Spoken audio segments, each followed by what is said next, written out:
Hello, it's Saturday the 29th of April and here is your Birmingham News Weekend magazine. Because it's the weekend, I'm here with you for the next hour to take a look at what's going on around Birmingham, the West Midlands and beyond.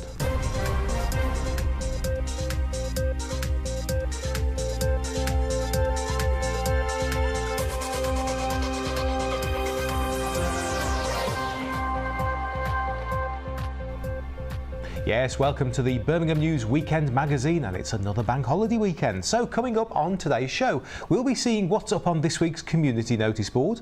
Carl Jones will then bring us his weekend business update. We'll remind ourselves what's been going on around our area. Then later on, Carl will return with the film charts. Our intrepid reporters Steve Green and Jason Forrest will join us with some more interesting guests. And Norman Bartlam will tell us what's so special about this month. And Johnny Doom will of course share his pick of the gigs too. So it's all within the pages of the Weekend magazine.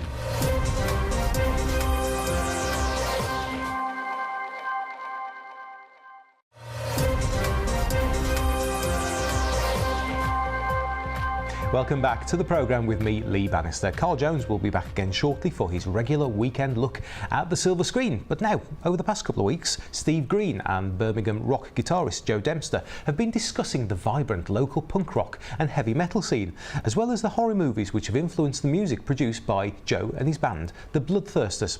Well, in this final instalment, Steve and Joe discuss how mixing genres and musical styles can really strike a creative chord. Effectively, what the Wicker Man did was it effectively spawned a subgenre of folk known as psychedelic folk, which was kind of taking the themes of folk music, but it was adding things like Hammond organ and different elements of music that you wouldn't generally expect to find in folk music, and it was adding an air of kind of almost like a progressive element to it, which from a musical perspective is quite fascinating. Yeah. Well, I was talking about being quite fascinating in elements of music. I saw that you played on a rockabilly gig, or bill, not long back. And I thought rockabilly, horror punk, horror metal, it seemed a bit of an odd mix, but apparently there is a tradition for that as well. Yes, well, there are kind of a few crossover genres between rockabilly and horror punk. For instance, there are two genres, horrorbilly, which is effectively a form of a form of rockabilly, which is closer to punk. Right. But it still keeps elements like the upright bass that you would find in rockabilly. And there's also psychobilly, which is kind of more towards the rockabilly end of the spectrum, but it also has elements of horror punk in. Probably inspired by that film Psychomania. Yeah. That's it. I mean, it's a whole variety of stuff. But you were telling me earlier that there is a big punk tradition, well, particularly for the sort of horror punk that you're involved with, across the channel over in Germany, for instance. Yes, there are a huge amount of very talented horror punk bands in Germany, and especially within the continent. For instance, we did a gig with a band called Silk from the Corpse Bones, who were an excellent band. And what was very interesting is that although there were big metal influences, but there were also, halfway through the gig, the guitarist pulled out a saxophone. so that was very interesting. But the thing is, punk I've always seemed to be kind of a blank canvas.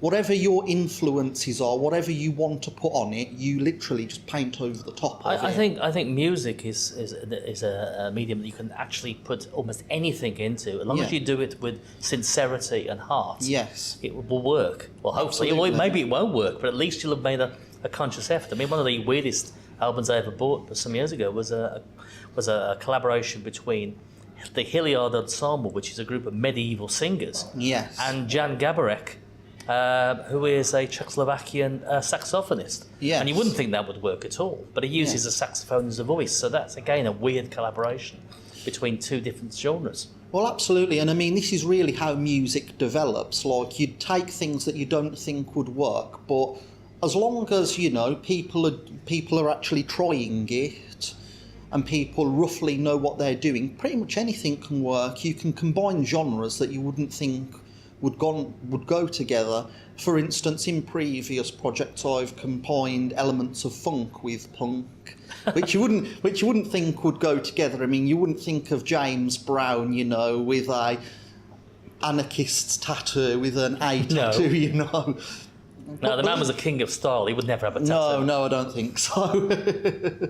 You're about to go in with the band, the Bloodthirsters, into the studio to record your first album. Yes. Trepidation? Not really. I mean, to be honest, you know, it's one of those things. The first time I ever went into a studio, I was very, very nervous because, especially as a guitarist, there's always a little bit of pressure to perform, especially if, you know, you're paying somebody to be in there. There's kind of the element that if you don't nail your parts reasonably quickly, you're wasting everyone's time and money. But we're looking to actually keep the recordings fairly DIY, and in a way that's good because it takes the pressure off. You know that if something isn't quite right, you redo it. You very much do it in your own time. You have a laugh, you have a couple of beers. And ultimately, Alcohol? sometimes... I can't believe that musicians actually drink alcohol during performances. Good Lord. No, but it's kind of very important, you know, that there's no pressure, there's no huge expectation that anyone's going to get it right first time, or second time, or third time. Well, I do hope that the album gets it right for you first time. Of course, yes. I wish you very, very great success. Anyway, Joe, thank you very much for sparing time to come and see us. Much appreciated, thank you. And Steve will be back with another interesting guest next week. In the meantime, don't forget Johnny Doom will be joining us shortly with his weekly gig guide, as well as covering the heavy rock scene in his own show, Amped.